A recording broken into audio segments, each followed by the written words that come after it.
Hello. So in this series of videos, I have been encouraged by my guides for the highest good to talk about one of my most recent traumas, I guess you could say, and that would be, hi Kitty. Kitty wants to say hi. And that would be, gosh, where do I begin? Basically, it's my oldest son. He was traumatized since birth. I mean, I don't want to go too much into his story just out of privacy.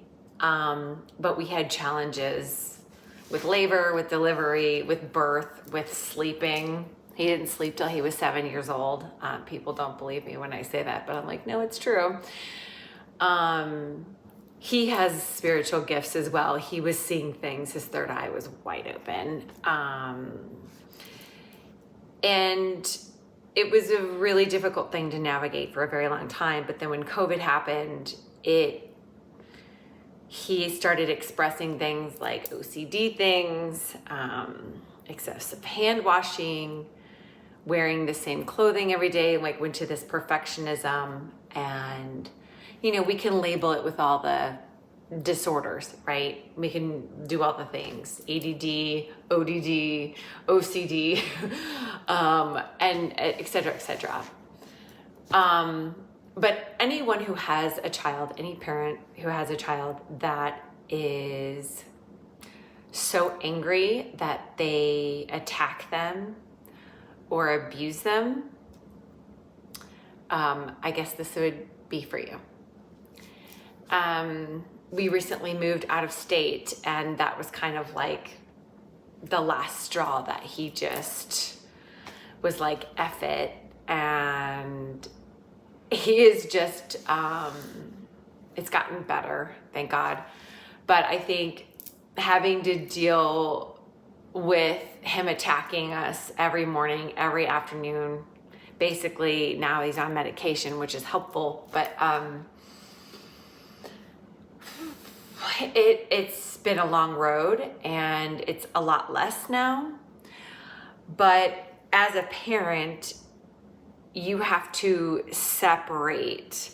You have to do all the things that you're not supposed to do when, something is happening to you. But because you have to be the parent and you have to be there, you have to look at it more of like a medical deadpan, kind of like if you were working in, I don't know, like let's say if you were working in a mental, or let's just say a hospital, and someone was acting out, you would just do your job. You wouldn't take it as like someone's abusing you or traumatizing you, right?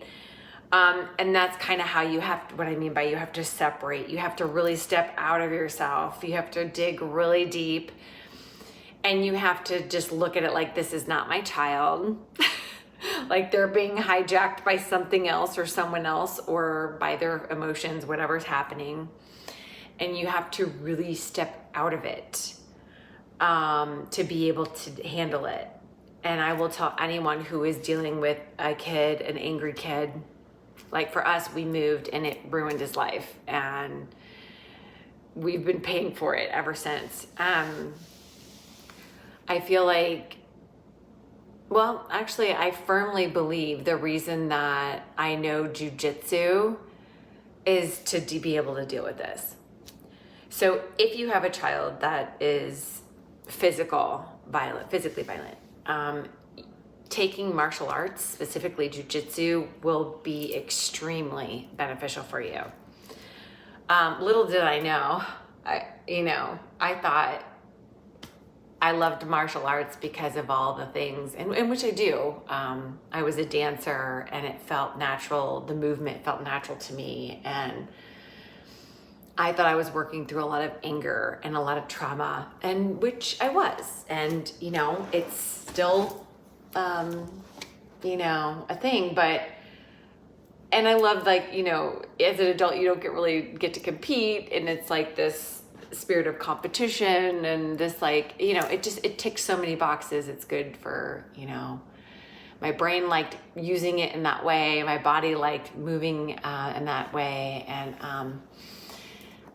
But little did I know that it was like preparation to be able to handle my son. So, he would come at me and I was able to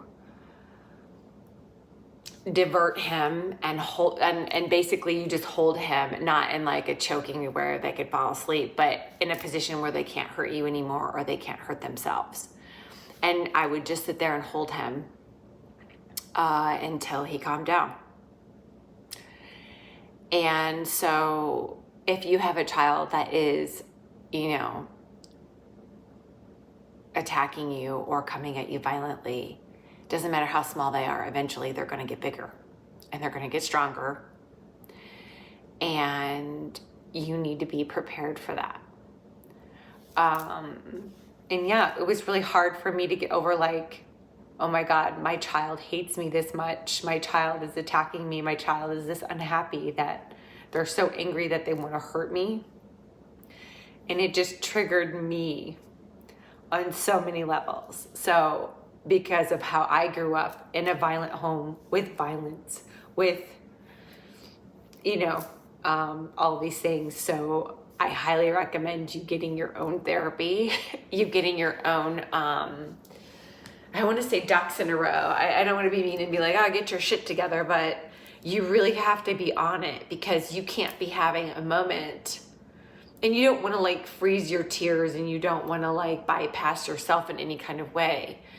You want to have the mental and emotional capacity to be able to handle the situation so no one gets hurt. We've had the cops called several times. We've had intervention, depending on where you live or what the situation is. Have a backup for your backup,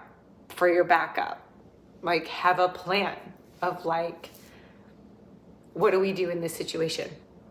What can I do if someone's, like my partner and I, like if there's just one of us here, if there's our other kid here, like map it out, think of all the different scenarios of what, oh shit, that could go wrong, and just execute. And again, I get into a mode of like, I'm going to a jujitsu match of like, okay, this is my opponent. It's not my kid attacking me. It's like, okay, how do I deal with this situation? And it's very emotionless and it's very, I